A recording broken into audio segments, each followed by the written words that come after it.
Anchor Anasuya item songs అనే మాట ఎత్తితే చాలు మండిపోతుంది. అసలు ఐటమ్ అనే మాటని తనకు అసహ్యం అని అంటుంది ఈ భామ. ఇకపై అందరూ ఐటమ్ సాంగ్స్ స్పెషల్ సాంగ్స్ అనాలి అని గట్టిగా చెప్తుంది. నిజానికి తనకి స్పెషల్ సాంగ్స్ మీద ఆసక్తి లేదని, అయితే విన్నర్ సినిమాలో చేసిన పాట చాలా స్పెషల్ కాబట్టి అందులో చేశానని అంటుంది అనసూయ. ఈ స్పెషల్ సాంగ్స్ మీద అనసూయ ఫీలింగ్ ఏంటంటే, ఐటమ్ సాంగ్స్ అనే పదం అంటేనే అసహ్యం. మేం నటులం తప్ప వస్తువులం కాదు. సో ఐటమ్ అనే మాట ఎందుకు వాడతారు? అసలు ఇది బాలీవుడ్ నుంచి వచ్చింది.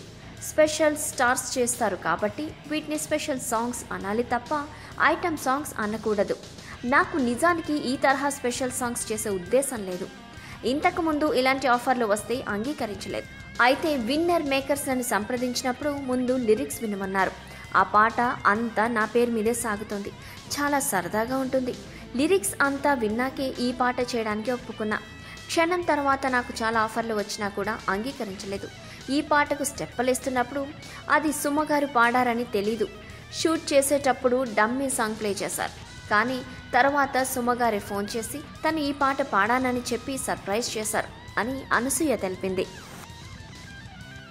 ఈ వీడియోపై మీ విలువైన కామెంట్స్ ని మాతో షేర్ చేసుకోండి. అండ్ ఇంకో విషయం, సబ్స్క్రైబ్ చేయడం మర్చిపోకండి.